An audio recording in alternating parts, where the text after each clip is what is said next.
All right, finally found it. Greetings, students, and welcome to yet another in lecture series from Policy Social Work 3360. Today, we're going to spend some time talking about privatization in human service corporations. This is a very important topic, and it's a part of policy as well, because what we're starting to see these days is there is a fluctuation or trend to move toward privatizing different parts of social services, which has some advantages and which has some disadvantages. So we will talk more about that because these will be things that will be an implication for you in your future as a social worker in terms of where you land in terms of the type of work you do. All right, so first of all, why privatization? So if you think about it from a large scale scope, we have 300 plus million people in this country. And so if you think about the number, the sheer volume in terms of the number of people, and then you think about different social circumstances, life situations that people find themselves in, whether it's of their own doing or whether there are circumstances beyond people's control, but it creates this incredible need for us to provide social services.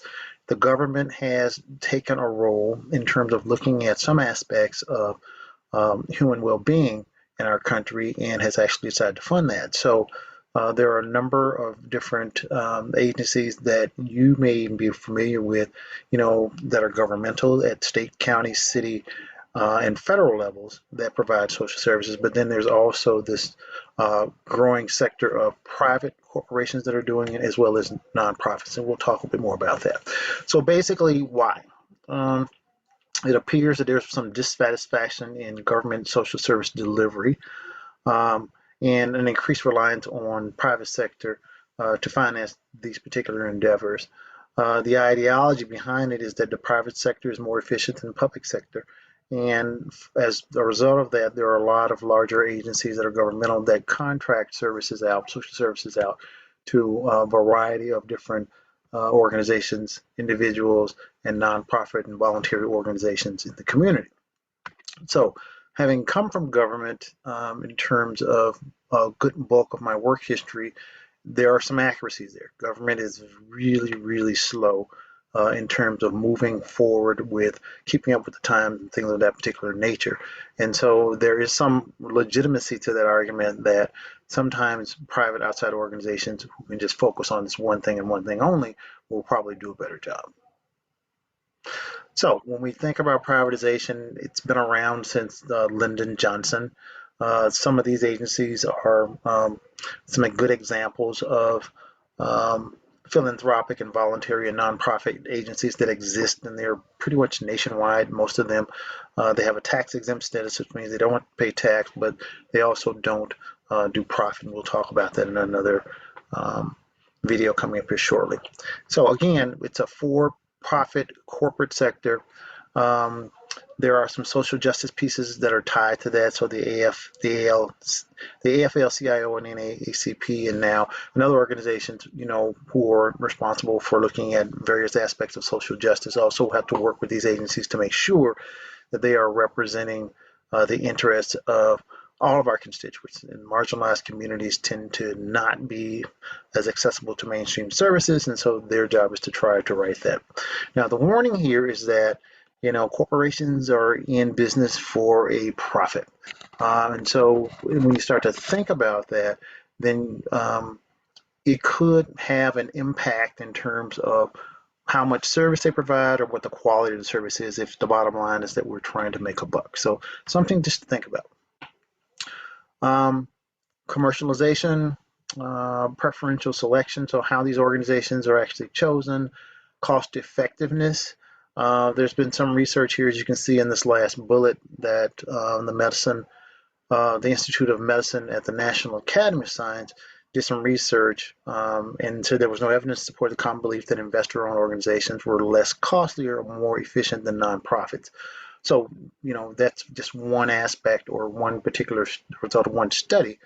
And it also found out that, those private-owned health care facilities were a little bit more expensive and provided less care. So Again, just one particular caveat, but something that we need to keep in mind as we think about privatization.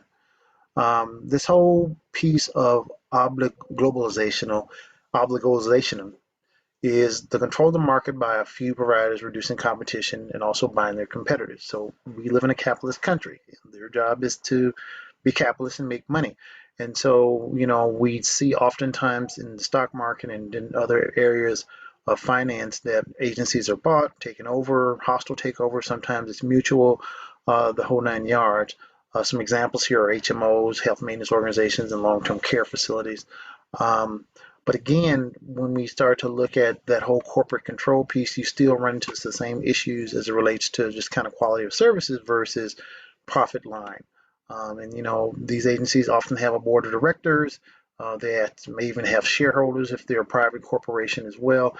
And so the interest of the shareholders in terms of getting a return on their investment is an important piece. So again, something that needs to be balanced with the whole notion of providing social services. Um, 1 in 4 social workers that are in the public sector are part of unions, which is a good thing. They have some bargaining power as it relates to condition, caseload sizes, things of that particular nature. And sometimes they strike. I don't think I've ever had been on a strike in any of my career, but I've seen and heard of some that have happened around me. And then how does that line itself up with the NASW Code of Ethics? So there are some advantages again in public and private, and there are some disadvantages. And so the question we ask ourselves rhetorically is, should human service professionals work for-profit agencies? Something to think about as you kind of move forward in your career. Um, Again, human services initially kind of came into the attention of corporations via Medicare and Medicaid. And these were government programs, as you know, and it continued to rise year after year after year. And so right now, or at least in 2010, 10 years ago, it was $2.6 trillion of programs that were connected. It includes nursing homes, it includes hospital management, HMOs, health maintenance organizations, childcare, healthcare, corrections, and public welfare. So as you can see, there are a number of different corporations that are benefiting from this privatization piece. Mental health has become this commercial activity. Um, Social workers providing private practice, somewhat controversial. Many of you will probably decide to go on and get your master's and do clinical social work, and which then puts you in a position to look at whether you want to do work for an agency, work for an organization, or if you've done it for a while, maybe do your own organization or your own small company. Again, um, and some of those particular ideologies or lines of thought don't necessarily line up with the NASW because our key call is service and social justice, things of that nature. But there might be a way to balance those two. But something that you'll have to kind of come to some conclusion with as you're kind of maneuvering through the rest of your educational journey. Um, Most master's programs are actually preparing people to go into private settings. Um, Private practice tends to pay more, you have a little more autonomy. Um, it also maybe has an impact adversely on the clientele and marginalized communities that you're able to see, given the rates and how expensive they might be. Um, and then there's government regulatory authority as well too. So some things to think about as we think about this whole notion of privatization. Um, and then the future privatization for human service corporations. So it'll hamper social justice. So if I'm working for a for-profit agency, making a decent salary, will it be okay for me to be a part of an advocacy demonstration and do a march to look at protesting or bringing attention to a social ill while I'm a part of that company? It creates potentially some tension and something for us to think about as well too.